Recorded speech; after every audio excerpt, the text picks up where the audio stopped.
Hello Golden State Warriors fans, we are here once again to bring you the latest news related to our team, and I would like to emphasize how committed we are to improving our performance to achieve great results. Before we dive into this intriguing news, I kindly request you to show your support by clicking the like button, and if you are not yet subscribed to our channel, I invite you all to join us on an exciting journey. Remember to turn on notifications so you don't miss anything. Wizards deal major blow to Warriors' hopes of moving Jonathan Kuminga after bold trade move. The Washington Wizards may have just slammed the door shut on any serious pursuit of Golden State Warriors forward Jonathan Kuminga, following a bold trade on Saturday that brings in another high-upside athletic wing.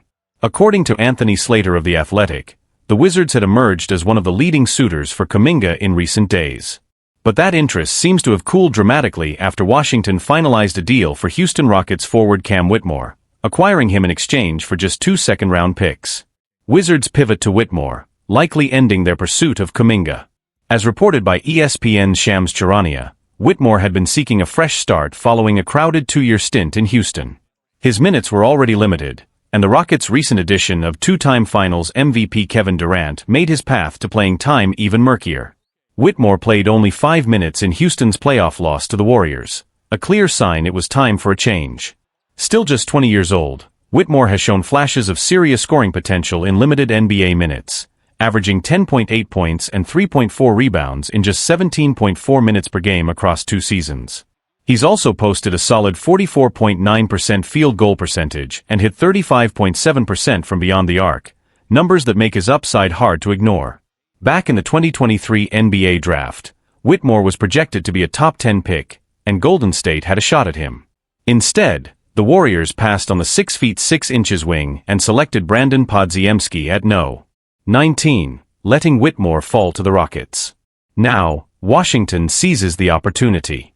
For a young rebuilding team with time and flexibility, taking a swing on a high-ceiling prospect like Whitmore makes perfect sense, especially when the cost is as low as 2 second-rounders. What this means for Kuminga's future. Whitmore's arrival likely signals the end of Washington's interest in Kuminga, who is reportedly seeking a contract north of $25 million per year. Given the Warriors' asking price in any potential sign-in trade, it's hard to imagine the Wizards remaining in the mix, particularly with a similar player now in hand at a fraction of the cost. The Sacramento Kings have also shown interest in Kuminga, but they too appear hesitant to meet Golden State's steep demands.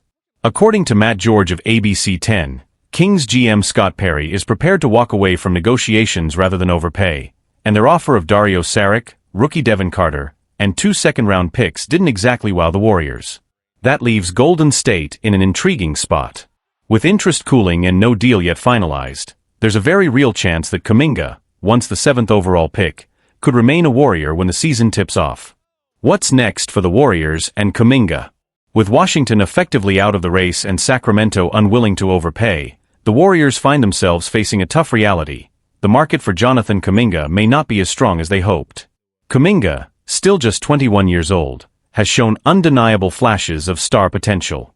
He averaged 16.1 points, 4.8 rebounds, and 2.2 assists last season, shooting 52.9% from the field and gradually growing into a more consistent contributor.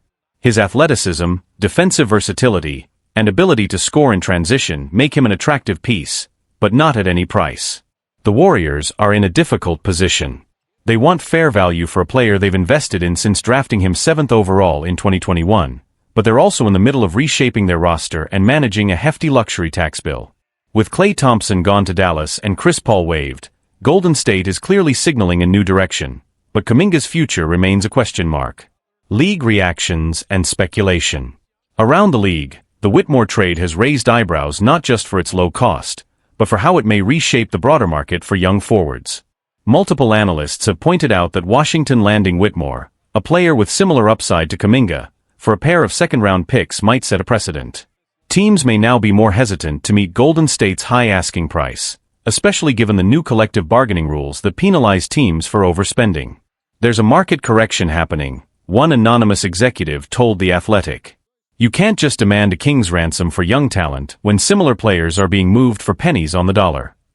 Meanwhile, Golden State fans are divided.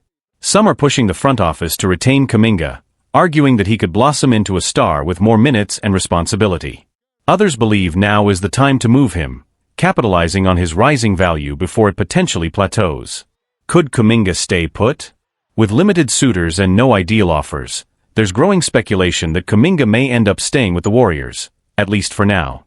That scenario could benefit both sides. Golden State keeps a young, ascending player under team control, and Kuminga gets another year to prove he's worth a long-term investment. But tension could rise if Kuminga feels undervalued or underused. After 3 seasons of fluctuating minutes and inconsistent roles under Steve Kerr, he's made it clear he wants a bigger role, and a contract that reflects his growth.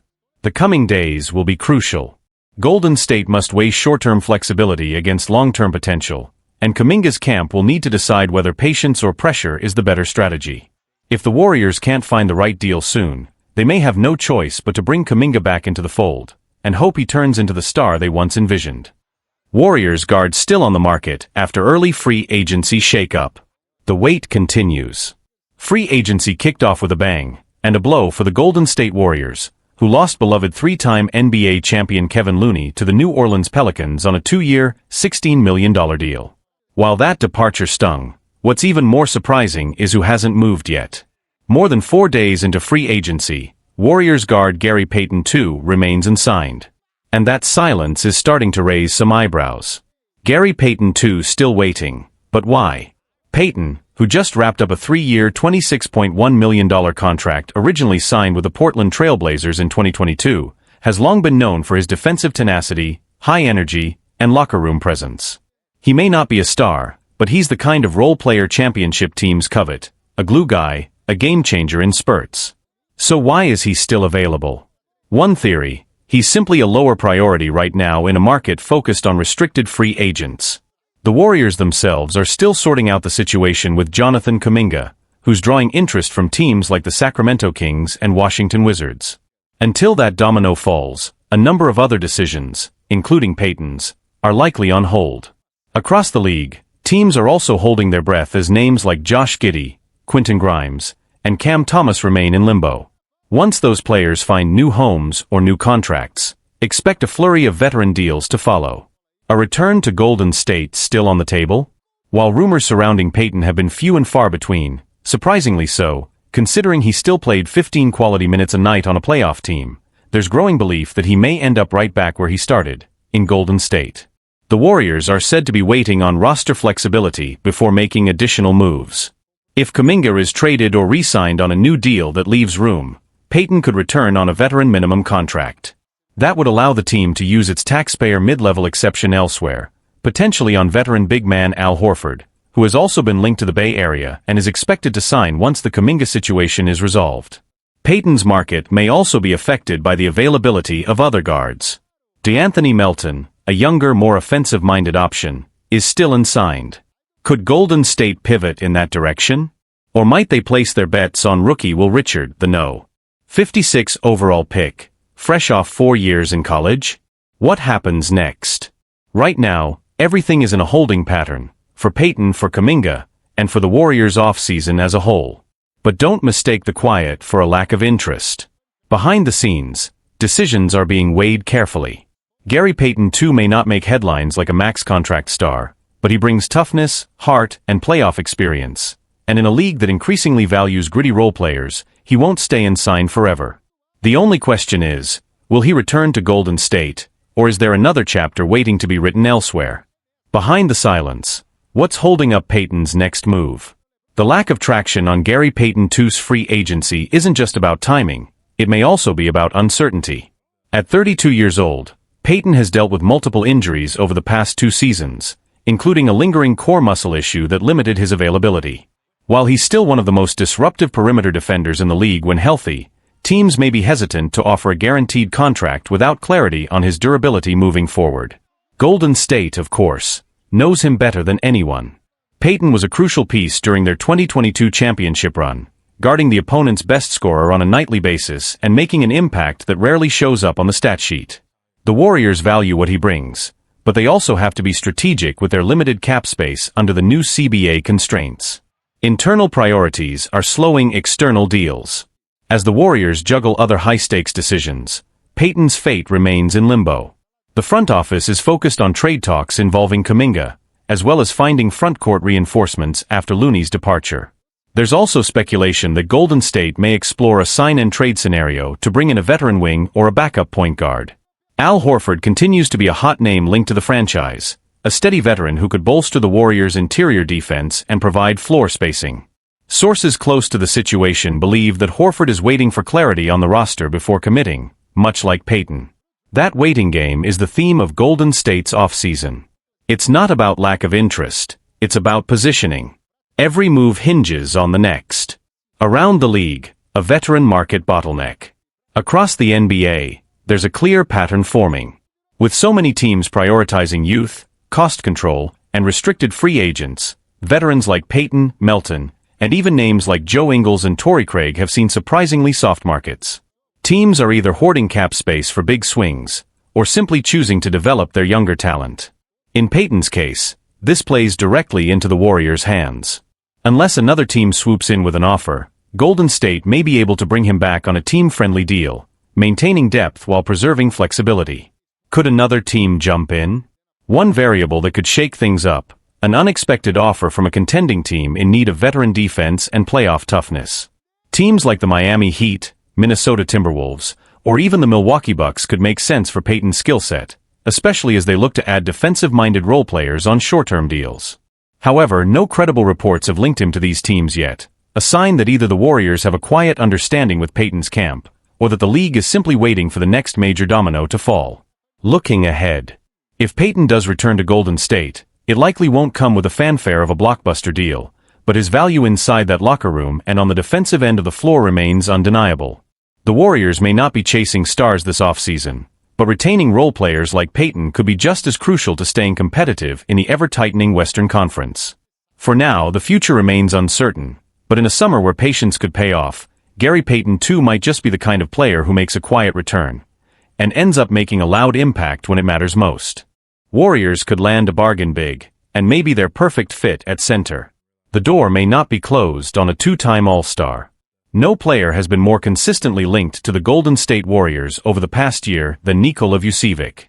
The speculation ramped up particularly ahead of February's trade deadline, where reports tied the veteran big man to Golden State as a potential fix to their interior issues. At one point, it looked like that chapter was closed. NBA insiders Jake Fisher and Mark Stein recently reported that the Warriors had cooled on their previous interest in Vucevic, seemingly ending months of rumors. But maybe, not so fast. A new angle: what if Vucevic hits free agency? There's a big difference between trading real assets for Vucevic, with his $21.5 million salary, and signing him at a much lower cost if he's bought out. And that scenario is suddenly looking more realistic. Buyouts have been everywhere this offseason. The Portland Trail Blazers surprised many by parting ways with former No. 1 pick DeAndre Ayton. Then, in a more shocking twist, the Milwaukee Bucks waived and stretched Damian Lillard's contract to open cap space for a free agent push. Now rumors are swirling that the Phoenix Suns might consider a buyout for Bradley Beal, and whispers about Vucevic's future in Chicago have only grown louder. He's 35, on a rebuilding Bulls team, and clearly no longer fits their long-term picture. If he hits the market, the Warriors should be first in line. If Vucevic becomes available via buyout, Golden State would be foolish not to at least kick the tires. He's coming off a strong season, averaging 18.5 points, 10.1 rebounds, and 3.5 assists while shooting an efficient 53% from the field, and an impressive 40.2% from three. Those are elite numbers for a big man, especially one who wouldn't need to be the focal point in Steve Kerr's system. He could stretch the floor, run high-post actions, and provide a steady offensive presence off the bench, or even in short starting bursts. Yes, defense has always been a concern with Vucevic. That likely played a role in Golden State backing away from a trade months ago. But if you can get him on a veteran minimum or near minimum deal, that risk becomes far more palatable. A smart backup plan to Al Horford. The Warriors have already identified their front court as an area of need. After losing Kevin Looney and parting ways with Chris Paul, they're seeking stability and veteran leadership, which is why Al Horford has emerged as a primary target. But if Horford decides to stay in Boston or chooses another contender, Vucevic could be an ideal plan B. He wouldn't bring Horford's defensive versatility, but he offers more scoring, more rebounding, and far better outside shooting. Even better, he wouldn't cost the Warriors any trade assets. In this new CBA era where flexibility is everything, that's huge. A low-risk, high-upside move. For a team trying to remain competitive in a loaded Western Conference without mortgaging the future, Vucevic could be the perfect bridge, a savvy vet with playoff experience and enough left in the tank to help this roster win now. If the buyout happens, the Warriors should act fast. Because sometimes, the best deals aren't made at the trade deadline, they're made when opportunity knocks, quietly. Could the Warriors shock the NBA and trade for LeBron James? Could it actually happen? Probably not. But it's absolutely worth talking about. If there's one thing we've learned during Joe Lacob's 15-year tenure with the Golden State Warriors, it's that this franchise lives for bold moves. Ever since they stunned the league by signing Kevin Durant, the Warriors have been relentless in their pursuit of blockbuster deals that redefine their identity. When Durant left, they didn't retreat. They absorbed D'Angelo Russell's expensive contract just to preserve a max salary slot, knowing it could be flipped for a star later. That gamble eventually turned into Andrew Wiggins, and most recently, Jimmy Butler III. But before that Butler deal even came close to being finalized, the Warriors reportedly explored a reunion with Durant, only for it to fall apart when they realized just how firmly the future Hall of Famer had moved on. A year before that, they quietly called the Lakers to ask about LeBron James. And they tried again this year. They pushed hard for Paul George last summer. Their name comes up every time Giannis Antetokounmpo looks remotely dissatisfied in Milwaukee. Make no mistake, the Warriors are openly hunting big game. And they aren't going to stop. Which brings us, once again, back to LeBron. No, it's still unlikely he ever suits up at Chase Center. But right now, it feels more possible than it's ever been. His future in Los Angeles is suddenly murky. Though he picked up his $52.6 million player option for next season, a no-brainer financially, everything else seems to be in limbo. ESPN's Brian Windhorst, who's covered LeBron's entire career more closely than anyone, recently said that James' time with the Lakers is starting to wind down, and that both sides are beginning to drift. Windhorst noted that the Lakers haven't held any serious contract extension talks with LeBron, something every team he's played for over the past 20 years has made a priority. And what happens to expiring contracts in the NBA? They're treated like trade chips. Other sources have echoed the same. Even LeBron's camp, not the Lakers, has made subtle suggestions that the future is uncertain. When he picked up his option, agent Rich Paul made it clear, LeBron still wants to compete for titles. And if the Lakers can't offer that, they're open to exploring what's best for him at this stage of his career. LeBron controls his own fate. He's one of only 2 players in the NBA with a no-trade clause, meaning he can't be moved unless he personally approves the deal. That gives him massive power, and it means if he wants to play somewhere else, he can choose the exact team, system, and situation. So, could that team be the Warriors? Would LeBron even want to join the Warriors? It's hard to say definitively, but all signs suggest the answer might actually be yes. LeBron has never hidden his admiration for Steph Curry. He lights up when talking about him, whether they're facing off, teaming up in All-Star games, or sharing Olympic duties.